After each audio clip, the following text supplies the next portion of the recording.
Mi hermano se enoja conmigo porque no lo apoyo cuando su esposa lo engaña por tercera vez, pero ahora se ha quedado sin casa porque ella le ha pedido el divorcio. Las relaciones familiares pueden ser complicadas. Los vínculos de sangre son fuertes, pero también pueden ser tóxicos cuando las expectativas y obligaciones se mezclan con decisiones insensatas y patrones destructivos. Mi hermano mayor, Alejandro, siempre fue la estrella de la familia. Desde pequeños, mis padres lo veían como el hijo que lo tenía todo: inteligencia, carisma y una personalidad magnética. Yo, en cambio, era el que siempre intentaba seguir sus pasos sin mucho éxito. Él se graduó con honores, consiguió un buen trabajo y, eventualmente, se casó con Camila, una mujer que parecía sacada de una revista, hermosa, sofisticada y con una sonrisa que engañaba a cualquiera. Pero desde el principio, yo noté algo extraño en su relación. Aunque desde afuera parecían la pareja perfecta, había una tensión constante en sus interacciones. Camila siempre parecía exigir más de lo que Alejandro podía dar, ya fuera en términos económicos o emocionales. Cada vez que visitaba su casa, percibía una atmósfera pesada, una sensación de que todo estaba bien solo en apariencia. Los problemas serios comenzaron al poco tiempo de casarse. Un día, Alejandro me llamó angustiado. Camila me engañó, me dijo, con una mezcla de dolor y vergüenza en la voz. Me explicó que había descubierto mensajes en su teléfono y que, tras confrontarla, ella había admitido estar viéndose con otro hombre. Pero lo más sorprendente fue que, en lugar de mostrar remordimiento, Camila le dijo que había sido un error y que debían seguir adelante, como si nada hubiera pasado. Alejandro, desesperado por mantener la imagen de su matrimonio perfecto, la perdonó y decidió hacer como si todo estuviera bien. Incluso yo, a pesar de mis reservas, lo apoyé. Pensé que quizá estaba siendo demasiado crítico y que debía darle a Camila el beneficio de la duda. El tiempo pasó y, como era de esperar, la situación volvió a repetirse. Esta vez, el engaño fue más descarado. Camila empezó a salir con uno de sus compañeros de trabajo y todo el mundo parecía saberlo, excepto Alejandro. Cuando finalmente se enteró, estaba devastado, pero aún así, decidió perdonarla de nuevo. Ahí fue cuando empecé a perder la paciencia. Intenté hablar con él, le dije que no podía seguir permitiendo que lo humillara de esa manera, que merecía algo mejor. Pero él se cerró, me acusó de no entender lo difícil que era estar en su lugar. Me dijo que era fácil hablar desde afuera, que yo no sabía lo que era amar a alguien tanto como para aguantar cualquier cosa con tal de no perderla. A partir de ese momento, nuestra relación empezó a deteriorarse. Alejandro comenzó a evitarme, se volvió más reservado y dejó de contarme lo que ocurría en su vida. Cada vez que nos veíamos en reuniones familiares, apenas intercambiábamos unas palabras cordiales antes de que él se alejara. Yo, por mi parte, me convencí de que no había nada más que pudiera hacer. Era su vida, y si él quería vivir en esa mentira, no iba a ser yo quien se lo impidiera. Entonces llegó la tercera traición. Esta vez, fue demasiado para mí. Camila, sin ningún pudor, se involucró con un hombre casado que también era amigo de la familia. Era un escándalo en toda la comunidad, y Alejandro se convirtió en el hazmerreír de todos.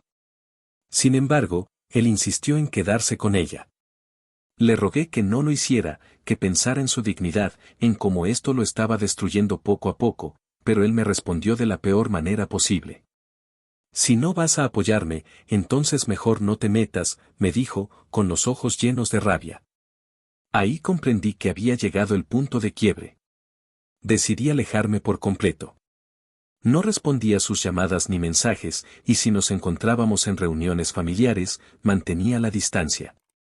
No iba a seguir participando en ese ciclo tóxico en el que él se negaba a ver la realidad. Mi paciencia y mi comprensión tenían un límite, y él lo había superado. Pasaron unos meses en los que no supe nada de ellos. Hasta que un día, recibí una llamada inesperada. Era Alejandro. Su voz sonaba apagada, derrotada. Ella me pidió el divorcio, me dijo sin rodeos. Al principio, no supe qué decir. Mi hermano, que había hecho todo lo posible para mantener su matrimonio a flote, incluso a costa de su propia dignidad, finalmente había llegado al punto que yo sabía que era inevitable. Camila, después de usarlo durante años, lo había dejado sin más. Y eso no es todo, continuó, con un tono que mezclaba frustración y resignación. Ella se queda con la casa.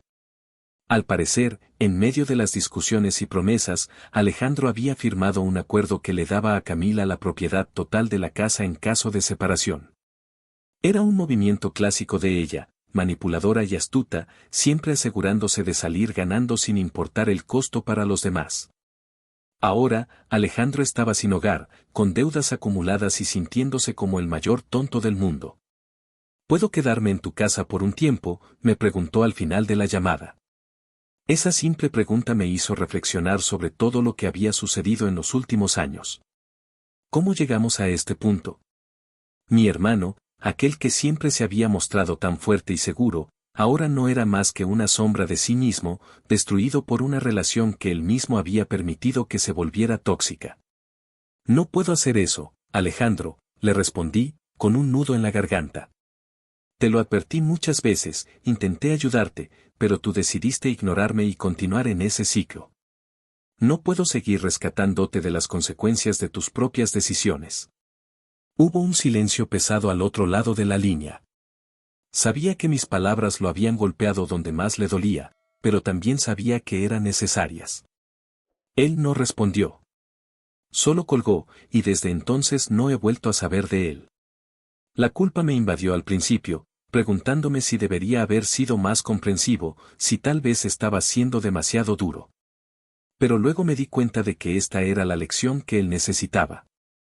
Durante años, se había refugiado en la comodidad de tener siempre a alguien que lo apoyara, sin importar cuán equivocadas fueran sus decisiones. Ahora, enfrentaba la realidad de sus actos.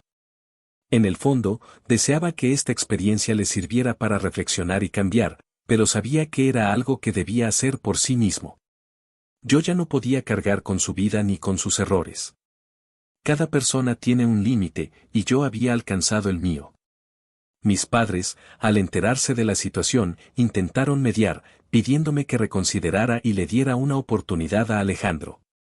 «Es tu hermano», me decían, como si esa simple frase fuera suficiente para borrar todo el dolor y la frustración acumulados durante años.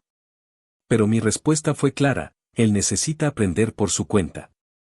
No siempre vamos a estar ahí para salvarlo de sí mismo.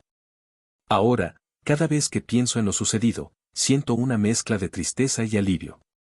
Tristeza porque, a pesar de todo, es mi hermano y no puedo evitar querer lo mejor para él. Pero también alivio porque finalmente logré cortar con una dinámica que estaba consumiéndome emocionalmente. A veces, la mejor manera de ayudar a alguien es dejarlo caer para que pueda levantarse por sí mismo. No sé qué será de Alejandro a partir de ahora. Tal vez encuentre la fuerza para reconstruir su vida, o tal vez siga tropezando con las mismas piedras. Lo único que sé es que yo ya hice todo lo que estaba a mi alcance, y ahora le toca a él tomar las riendas de su propio destino. Porque, al final del día, uno no puede salvar a alguien que no está dispuesto a salvarse a sí mismo.